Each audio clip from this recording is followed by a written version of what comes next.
Selamat datang di zona romansa, tempat kisah cinta paling liar, emosional, dan menggoda dimulai. Kalau kamu suka cerita panas seperti ini, jangan lupa subscribe, like, dan share. Serta tulis di kolom komentar kalau kamu pernah merasakan cinta terlarang yang tak bisa dilupakan. Siap, pegang nafasmu. Karena ini bukan sekadar kisah cinta biasa. Aku terdiam di depan jendela kamar, tangan gemetar saat melihat siapa yang baru saja turun dari mobil sewaan di rumah sebelah. Tidak, itu tidak mungkin. Aku memejamkan mata, berharap aku salah lihat. Tapi saat dia membalikan badan, mengangkat koper dan tersenyum kepada satpam perumahan, dengan gaya cueknya yang khas, aku tahu itu Revan, mantan suamiku. Lelaki yang pernah memenuhi tubuh dan hidupku dengan gairah yang tak bisa dilupakan. Lelaki yang pernah kuceraikan karena alasan yang tak pernah benar-benar selesai. Dan sekarang dia jadi tetanggaku. Apa-apaan ini, bisikku. Aku mundur dari jendela. Nafasku tercekik, dadaku bergemuruh, bukan karena benci, tapi karena tubuhku mengingatnya.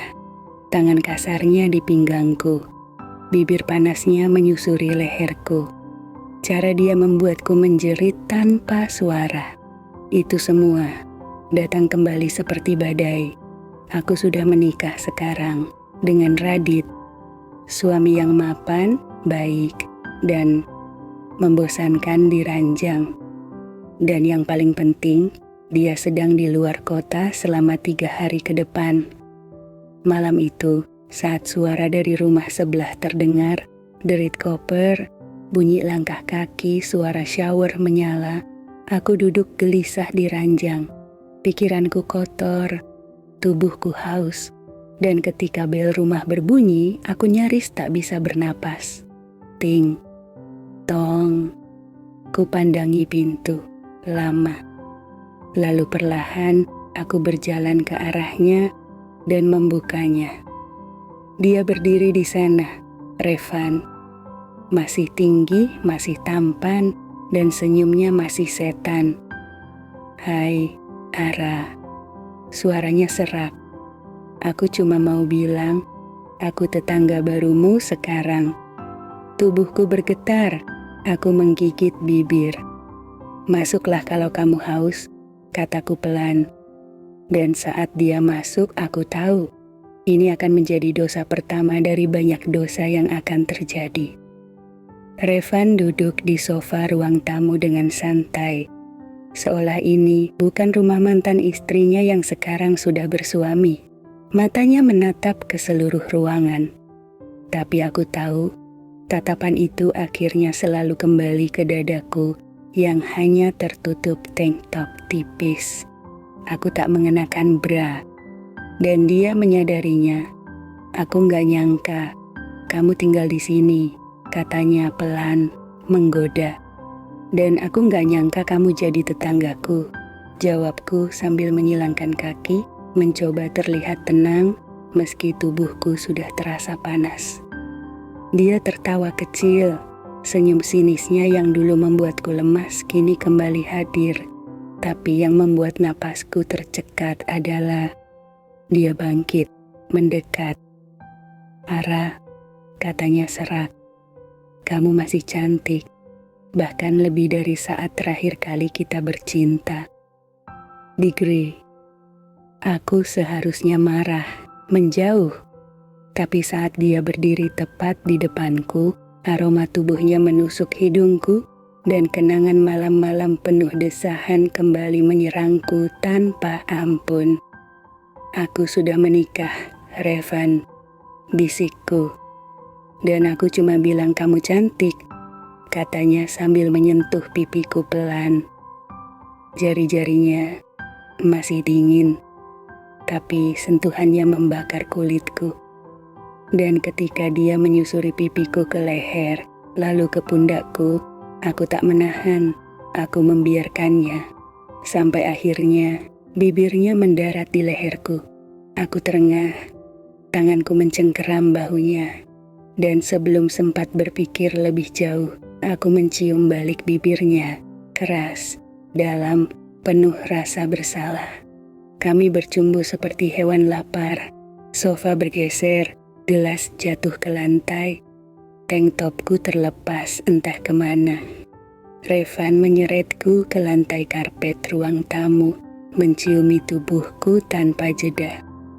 "Aku kangen kamu," bisiknya sebelum bibirnya menyusuri dadaku yang sudah menegang. Aku menggigit bibir sendiri, tak berani bersuara terlalu keras. Tapi tubuhku mengkhianatiku, bergetar dalam kenikmatan yang sudah terlalu lama ku pendam. Dan ketika Revan masuk ke dalamku dengan satu gerakan penuh, aku tak lagi ingat siapa suamiku, siapa tetanggaku, siapa yang salah atau benar. Yang kupikirkan hanya satu hal, aku ingin ini tidak berhenti malam ini. Dan memang tidak berhenti. Kami bercinta 3 kali malam itu, di karpet ruang tamu, di dapur, dan terakhir di sofa sempit yang dulu tak pernah kupakai untuk apapun selain duduk santai. Tapi pagi ini, aku terbangun tanpa busana, dan Revan masih di sampingku. Aku menoleh. Jantungku berdetak kencang, rambutku berantakan, tubuhku pegal, dan bagian-bagian intimku masih basah oleh sisa dosa malam tadi. Tapi anehnya, aku tersenyum. Revan tampak tenang dalam tidurnya, napasnya teratur, dan dada bidangnya telanjang begitu saja di bawah sinar matahari pagi yang masuk dari sela tirai. Aku seharusnya merasa bersalah. Tapi saat aku menyentuh kulitnya pelan, kenangan tadi malam membanjiri kepalaku seperti film yang diputar ulang dalam resolusi tinggi. Desahan kami, lenguhan kami, gerakannya yang tidak pernah kulupa. Tiba-tiba Revan membuka mata. "Kamu masih suka ngelus-ngelus aku pagi-pagi," gumamnya dengan suara serak yang terlalu erotis untuk jam 7 pagi. Aku buru-buru menarik tangan. "Jangan salah paham." Dia tertawa kecil, lalu duduk masih tanpa busana dan meraih rokok dari celana jeans yang tergeletak di lantai. Sialan, dia masih semenyebalkan dan seseksi dulu. "Ara," katanya sambil menyalakan rokok, "kamu bahagia sama suami barumu?" Aku terdiam. Aku ingin berbohong, tapi kata-kata tak bisa keluar. Yang keluar hanya pandangan kosong dan napas berat. Dia mengangguk.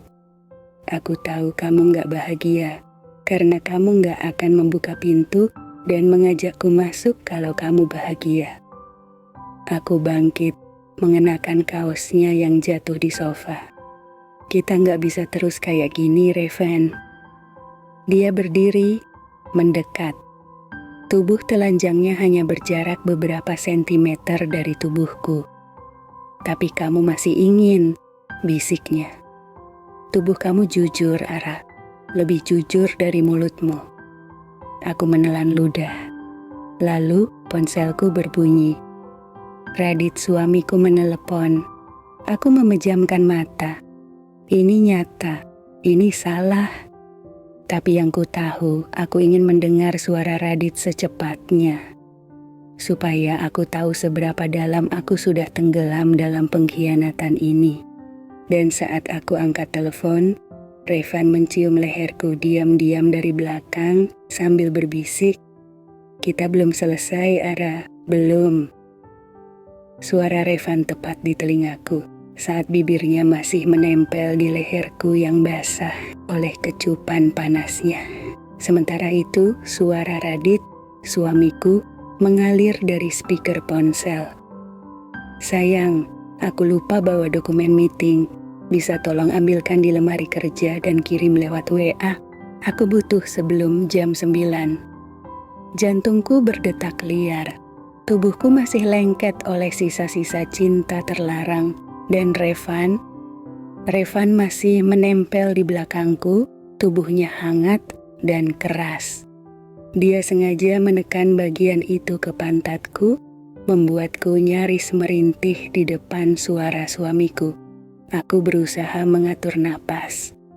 "Iya, aku cari sekarang," jawabku dengan suara setenang mungkin. Begitu telepon ditutup, aku menepis Revan dan memelototinya. "Kamu gila? Dia suamiku." Revan menyeringai tanpa dosa. Justru itu yang membuat semuanya lebih panas. Aku menarik napas tajam, lalu berlari ke kamar mencari dokumen yang diminta Radit. Tapi pikiranku tidak bisa fokus. Yang terbayang adalah Revan, tubuhnya, desahannya, dan betapa aku menikmati pengkhianatan ini. Setelah mengirim foto dokumen ke Radit, aku menatap diriku di cermin. Siapa aku sekarang? Ibu rumah tangga setia? Atau perempuan gila yang kembali tidur dengan mantan suaminya hanya karena tetangga baru ternyata adalah masa lalu yang belum selesai? Pintu kamar terbuka perlahan. Revan berdiri di ambang pintu, masih telanjang dada, dengan hanya mengenakan celana dalam yang jelas-jelas tidak bisa menyembunyikan hasratnya. "Kita berdua butuh ini, Ara," katanya. "Bukan cuma tentang seks, ini tentang luka yang belum sembuh." Aku ingin menyangkal, tapi saat dia mendekat lagi meraih wajahku dan menciumku dengan lebih dalam dari sebelumnya, semua logika runtuh. Aku membalasnya lebih rakus dari yang kukira. Kami kembali bercinta di depan cermin kamar.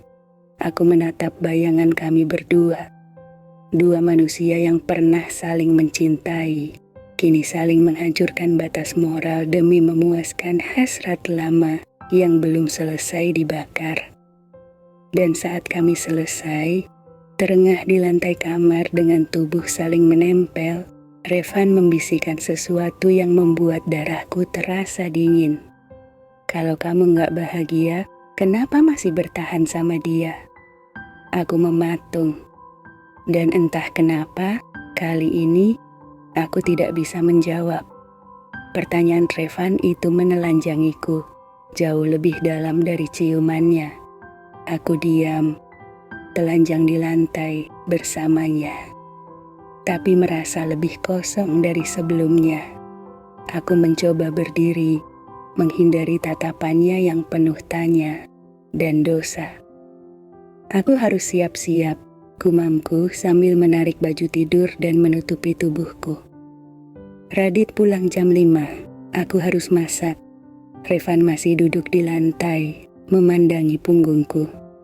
"Kamu mau pura-pura lagi setelah semua yang kita lakukan tadi malam, pagi ini?" Aku tidak menjawab.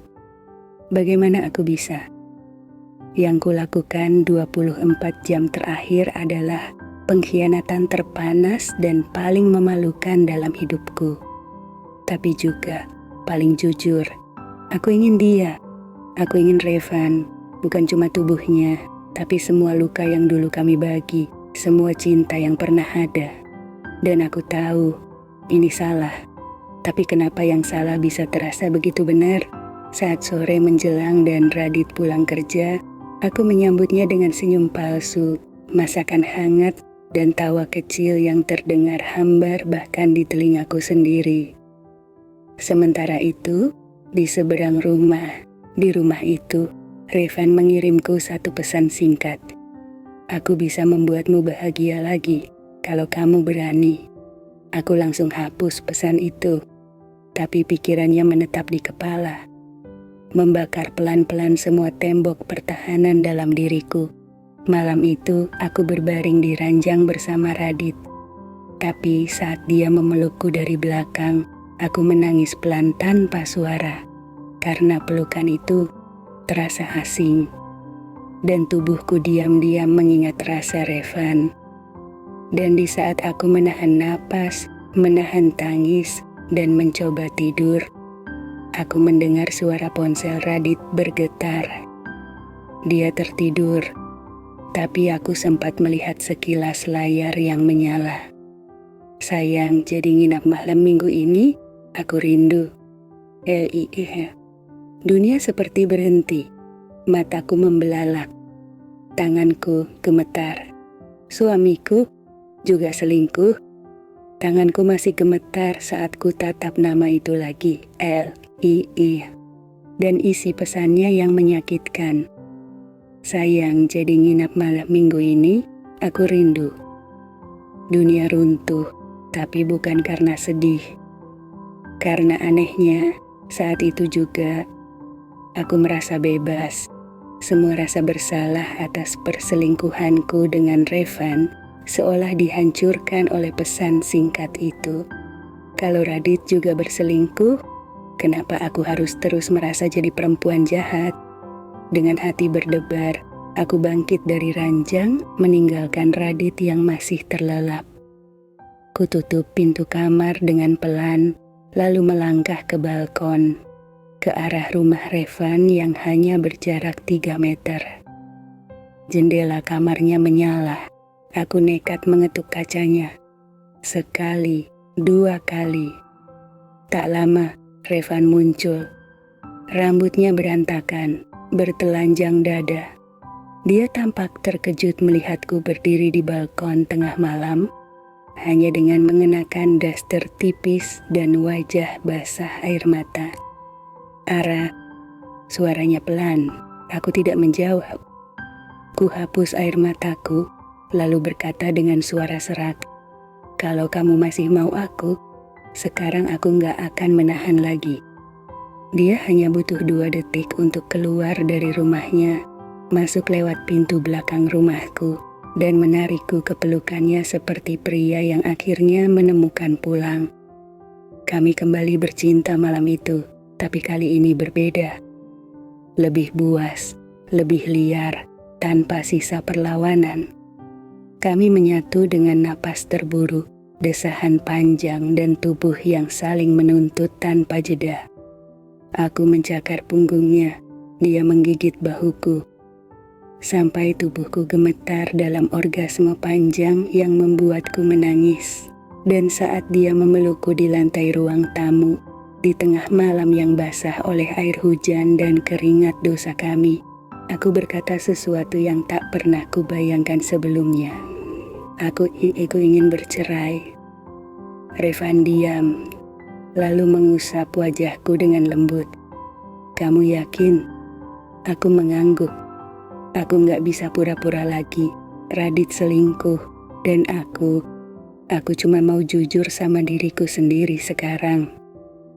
Aku memilih neraka ini, tapi paling tidak aku memilihnya dengan sadar. Kalimat itu masih menggema dalam pikiranku saat aku duduk di ruang keluarga keesokan paginya, menunggu Radit pulang dari rutinitas lari paginya. Kali ini aku sudah siap, aku akan bicara. Akan kuungkap semua, termasuk soal Lia. Tapi yang datang pagi itu bukan suami yang kelelahan setelah jogging. Yang masuk ke rumah adalah Radit dengan wajah muram dan mata yang tak lagi hangat seperti biasa. Dan dia langsung melempar satu benda ke meja, sebuah flash disk. Aku tahu semuanya, Ra, katanya pelan tapi dingin.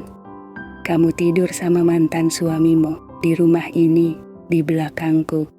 Darahku mengalir dingin. Dari CCTV, bisikku. Dia mengangguk. Salah satu kamera kecil yang kupasang sendiri waktu kita sempat ribut 2 bulan lalu. Buat jaga-jaga, ternyata kepake juga. Aku nyaris muntah. Bukan karena ketahuan, tapi karena dia sengaja memasang kamera tanpa bilang padaku. Itu bukan cuma pengkhianatan, itu pengawasan. Teror dalam rumah tangga. Dan kamu main belakang sama perempuan bernama Lia. Aku lihat juga pesannya semalam, bentakku. Tapi Radit hanya tersenyum tipis. Kamu gak bisa nuntut aku. karena aku punya bukti pengkhianatan kamu duluan. Mau ku viralkan? Atau kamu mau minta maaf dan lanjut hidup kayak biasa? Hatiku mencelos, tanganku mengepal. Terus, aku harus pura-pura bahagia sama kamu? Hidup dalam rumah kaca dan tidur sama orang yang bahkan gak bisa nyentuhku tanpa bikin aku jijik? Dia menatapku lekat. Iya, karena kalau kamu minta cerai, aku pastikan karirmu, nama baikmu, semuanya habis. Aku menangis, tapi bukan karena takut. Aku menangis karena kecewa. Karena sekarang aku benar-benar melihat siapa Radit sebenarnya. Dan malam harinya, aku kembali mengetuk jendela Revan. Kali ini bukan karena rindu, tapi karena butuh tempat berlindung. Butuh seseorang yang membuatku merasa hidup, walau cuma di balik dosa.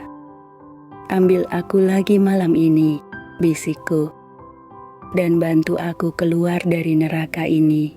Dia menciumku, seolah hidupku adalah doa yang harus ditebus dengan desah dan peluh. Dan malam itu, kami bercinta seperti sepasang pelarian yang tahu mereka hanya punya malam untuk hidup. Tubuhku masih gemetar di pelukannya ketika dia tiba-tiba berkata, "Ara, aku harus jujur soal sesuatu." Nafasku tercekat. Jantungku langsung berdegup tak karuan. Jujur, tentang apa? Aku menatapnya, masih telanjang di atas ranjang sewaan yang kami pakai di motel kecil tak jauh dari kompleks. Revan mengusap rambutku, lalu menarik napas panjang. Aku gak cuma pindah ke rumah sebelah karena kebetulan. Aku menelan ludah. Maksudmu? Sejak kamu nikah sama Radit, aku mulai curiga. Aku tahu dia bukan orang bersih. Aku tahu dia punya bisnis gelap di balik pekerjaannya yang kelihatan legal. Aku membatu. Aku nyelidikin dia diam-diam, Ra. Bahkan sebelum aku pindah ke sini. Aku udah punya data, bukti. Aku bisa bantu kamu keluar dari pernikahan itu. Bukan cuma karena cinta, tapi karena kamu harus diselamatkan dari dia. Aku menggeleng, masih tak percaya. Jadi kamu selama ini memata-matai Radit? Dia menatapku dengan dalam. Aku melakukan semua ini karena aku masih cinta sama kamu, Ara. Tapi juga karena aku gak bisa diam waktu lihat kamu dikekang sama laki-laki kayak dia. Aku mulai menangis. Emosi bercampur, marah, haru, takut, dan ya, bernafsu. Malam itu, untuk kedua kalinya, kami menyatu. Tapi kali ini bukan hanya tubuh kami yang terikat, tapi juga nasib kami. Kami membuat rencana. Sebuah pelarian, sebuah pembalasan, dan sebuah permulaan yang bisa saja menghancurkan hidup kami berdua jika gagal. Dan semuanya akan dimulai hari Senin saat Radit pergi keluar kota selama 3 hari. Aku akan pastikan kamu bebas, Ra, bisik Revan di telingaku. Dan setelah itu, kamu milikku. Lagi dan selamanya. Kata-katanya masih membekas di kulitku saat aku berdiri di depan cermin kamar, menatap bayangan sendiri yang tak lagi sama. Besok adalah hari besar, hari di mana aku harus berani memilih. Tetap terjebak dalam pernikahan penuh racun atau terjun ke dalam risiko dengan Revan. Pikiran tentang Radit yang bisa saja menemukan rencana kami membuatku merinding. Tapi aku tahu, ini satu-satunya jalan keluar. Malam itu, saat Revan datang, aku merasa jantungku berdetak lebih cepat, bukan hanya karena hasrat. Ada ketegangan, kecemasan, dan gairah liar yang bercampur jadi satu. Kami bercinta dengan cara yang berbeda, bukan hanya untuk kenikmatan, tapi juga sebagai penguat tekad. Tubuh kami menyatu dalam tarian gelap, diiringi bisikan janji dan rencana pembalasan. Namun di tengah desahan dan sentuhan, tiba-tiba ponsel Revan berdering. Dia membaca pesan singkat yang membuat wajahnya berubah gelap. "Ada masalah," katanya. Radit tahu sesuatu. Dia mulai curiga ada yang kayak nggak beres. Darahku membeku. Aku tahu malam ini bukan hanya tentang cinta. Ini adalah awal dari pertarungan yang lebih berat, pertarungan untuk hidup dan kebebasanku. Itulah yang berputar di kepala saat aku menatap mata Revan yang penuh kecemasan. Radit bukan pria yang mudah menyerah. Dan sekarang dia mulai mengendus rencana kami. Ponselku bergetar, pesan masuk dari nomor tak dikenal. "Aku tahu semua. Kalau kamu berani kabur, aku akan buat hidupmu hancur." Aku menggigil, tapi bukan karena takut. Aku sudah terlalu lama terkekang, saatnya melawan. Malam itu saat Radit pulang dari luar kota lebih cepat dari jadwal, aku dan Revan harus bergerak cepat. Kami bersembunyi, berbisik, dan saling menguatkan. Di sebuah sudut kamar yang gelap, Revan memelukku erat. "Kita harus berani, Ara. Ini untuk kita." Detik demi detik berlalu bagai neraka. Dan kemudian, aku melihat Radit di depan pintu, dengan wajah penuh kemarahan dan senjata di tangan. Namun, sebelum segalanya menjadi lebih buruk, suara siren polisi meraung di kejauhan. Ternyata Revan sudah melaporkan Radit ke polisi, bukan hanya sebagai pengkhianat, tapi juga pelaku kejahatan yang selama ini dia sembunyikan. Radit digelandang pergi dengan rantai besi di tangan. Aku berdiri di sana, menangis campur lega. Lalu Revan menarikku ke pelukannya dan berbisik, "Kamu bebas sekarang, Ara. Bebas dari semua penjara ini." Aku menatapnya, merasa untuk pertama kalinya sejak lama aku benar-benar hidup. Kita berdua tahu cinta kita masih liar, penuh luka, tapi juga penuh harapan. Terima kasih sudah mengikuti kisah penuh drama dan gairah ini di Zona Romansa. Jangan lupa untuk subscribe, like, komen, dan share agar kisah-kisah panas dan dramatis berikutnya bisa terus hadir untuk kamu.